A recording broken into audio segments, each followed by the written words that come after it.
యెషయా గ్రంథము 11వ అధ్యాయము 6, 7, 8 చదవండి.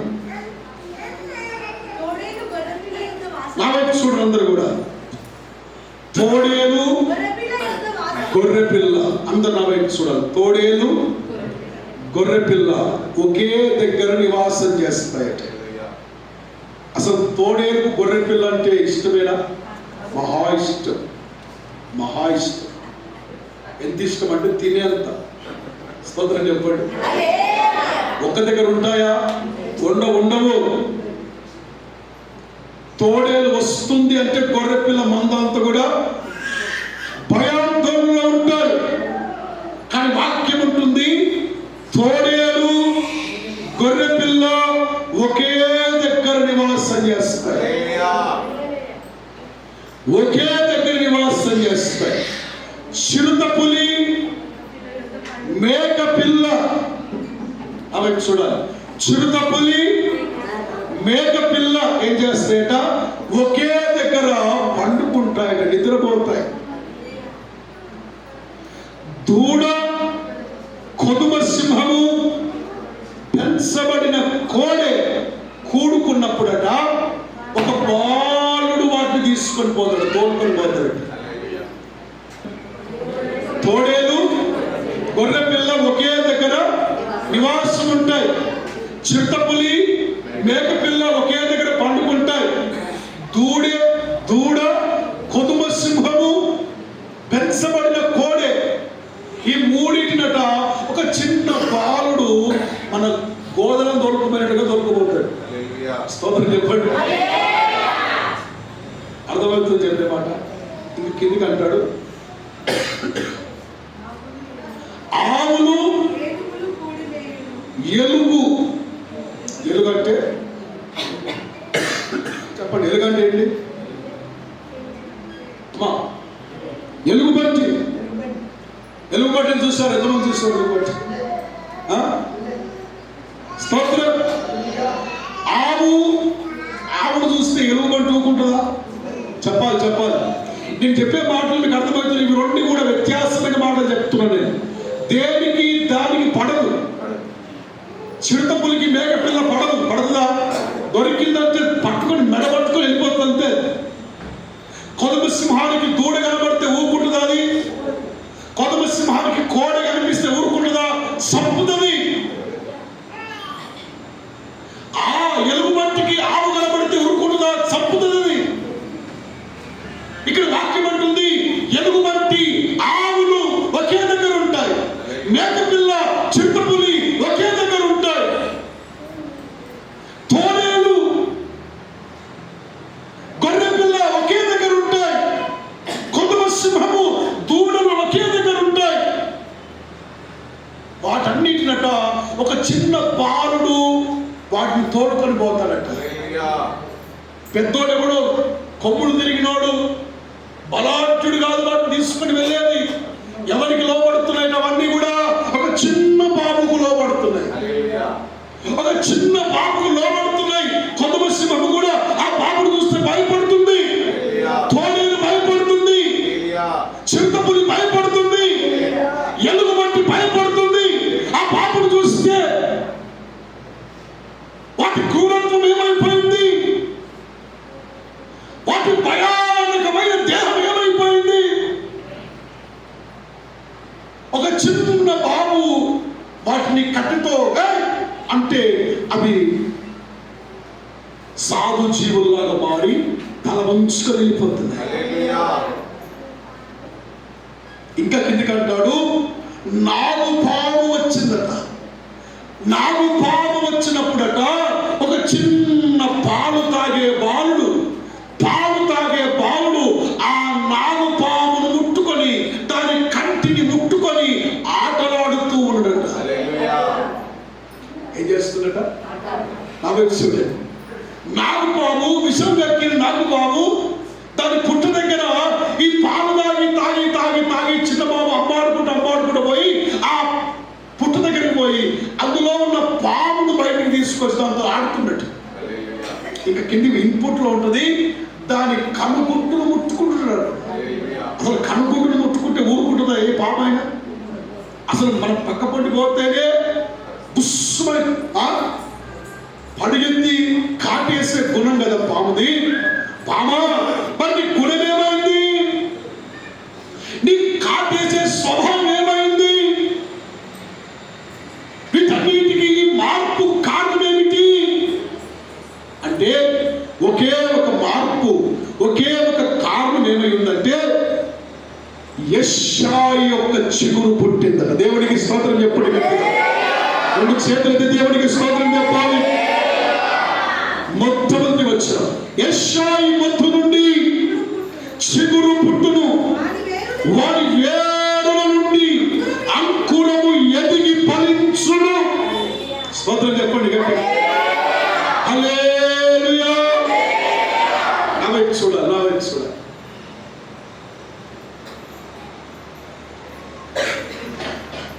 సముద్రములో నీళ్ళు ఎలాగైతే ఉంటాయో నిండుగా, లోకమంతటా కూడా దేవుని గురించిన జ్ఞానము, దేవుని గురించిన జ్ఞానం ఉంటుందట. ఇవన్నీ ఎప్పుడు జరుగుతాయంటే క్రీస్తు యేసు ప్రభు యొక్క 1000 ఏళ్ల పరిపాలన జరుగుతాయి. దేవునికి స్తోత్రం చెప్పండి. ఏం జరుగుతాయట? ఆయన రాజ్యం ఎలా ఉంటుందంటే ఇక అక్కడనట కోపం ఉండదు, అక్కడ మత్సరం ఉండదు, అక్కడ ఈర్ష్య ఉండదు, అక్కడ వేదన ఉండదు, అక్కడ పోరాటం ఉండదు.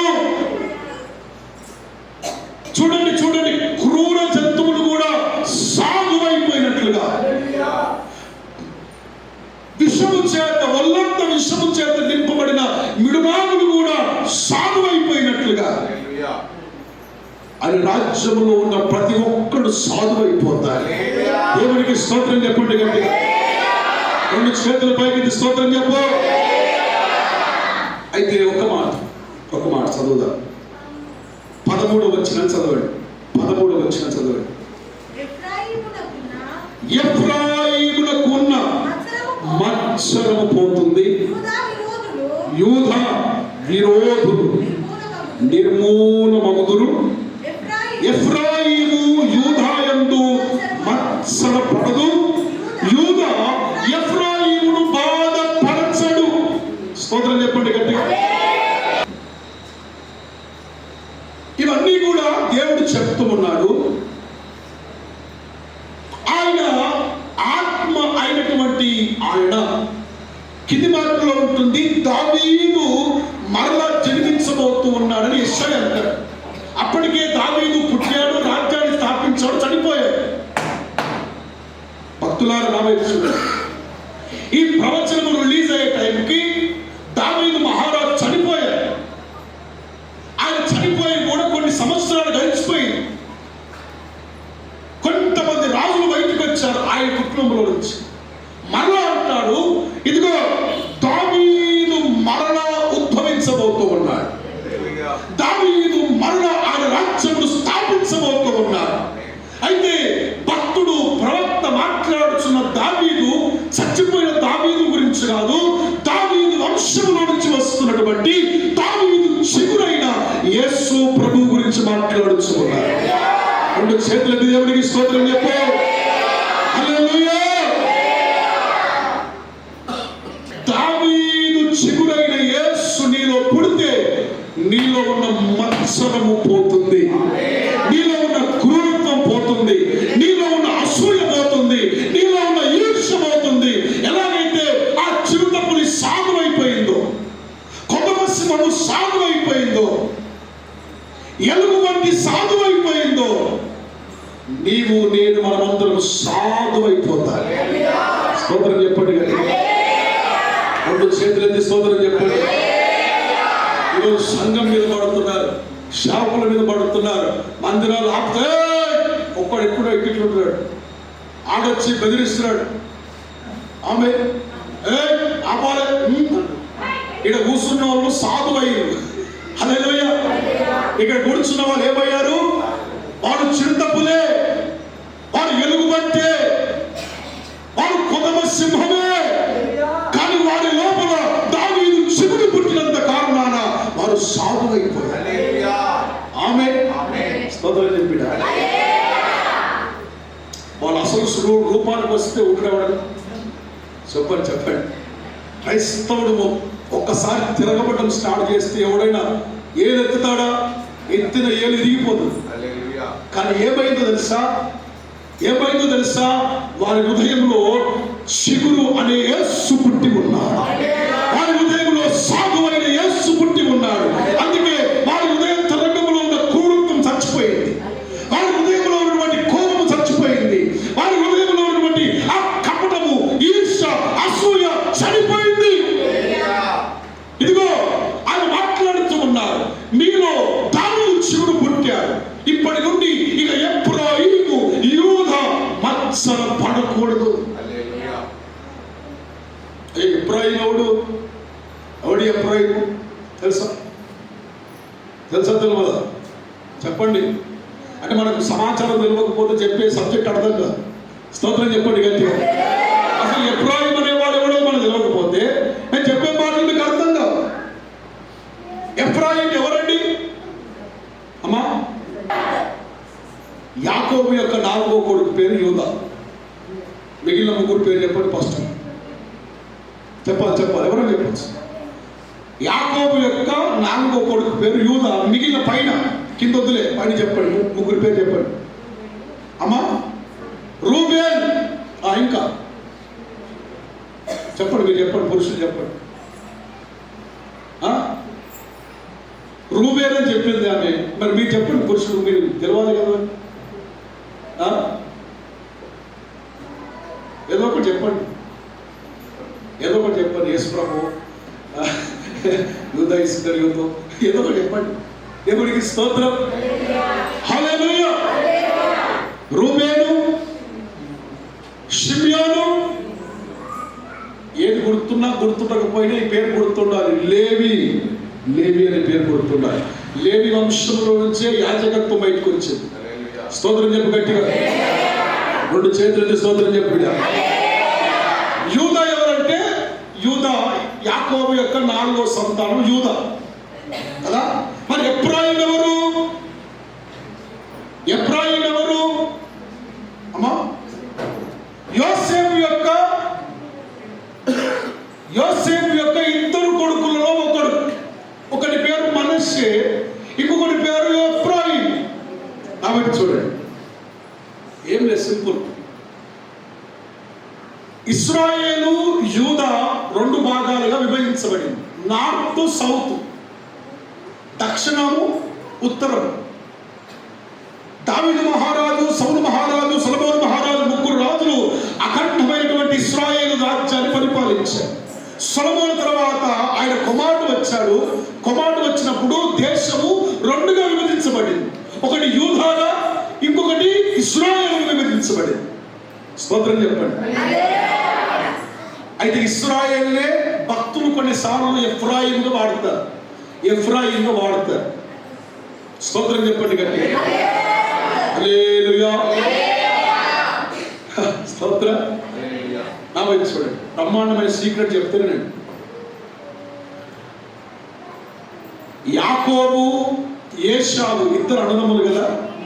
అన్నదమ్ములేనా? అన్నదమ్ముల్లో యాకోబు పెద్దోడా, ఏశావు పెద్దోడా అమ్మా? ఏశావు కింద పెద్దోడు.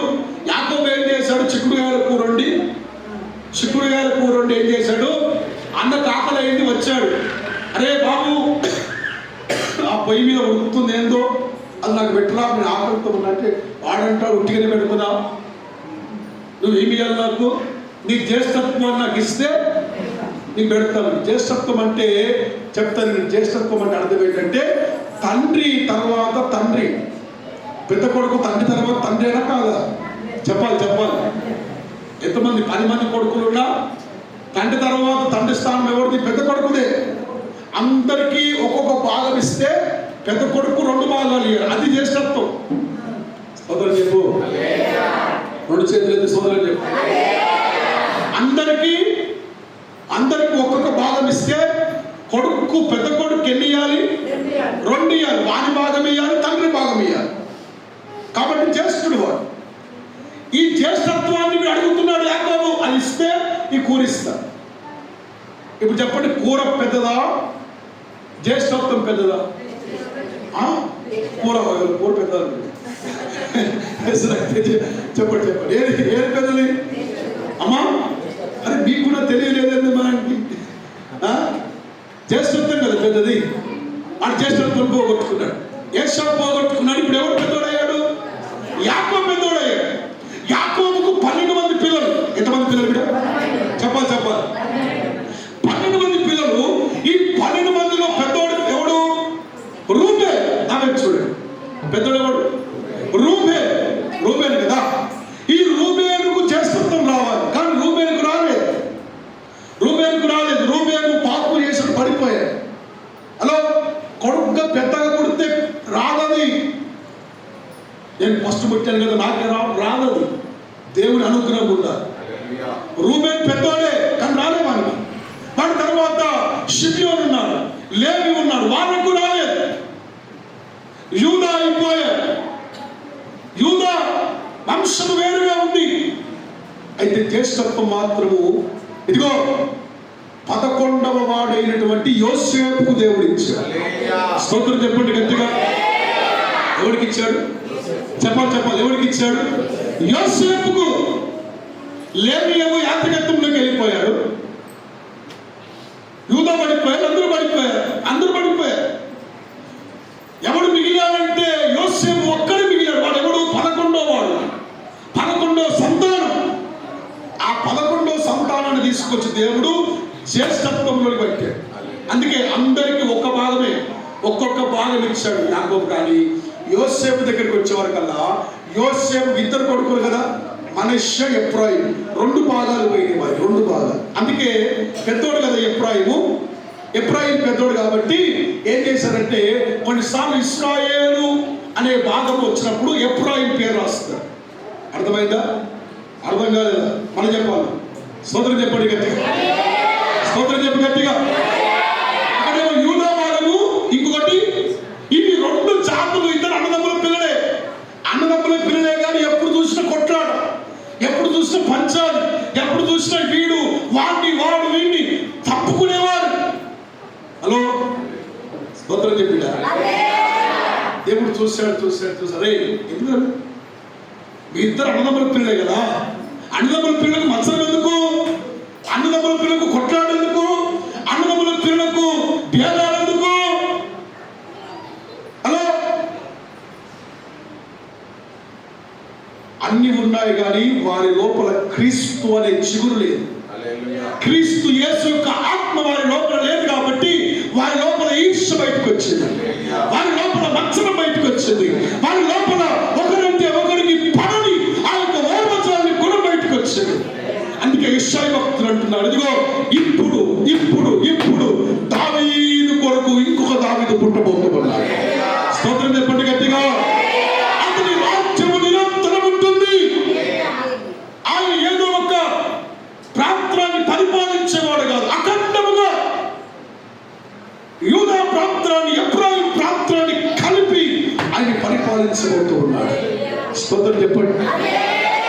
అందుకే అంటాడు, ఎఫ్రాయిము ఇక నువ్వు మత్సర పడవు, ఇక నీలో మత్సరము ఉండదు. చెప్పండి ఒకసారి. నీ గుడిమే చేసుకో.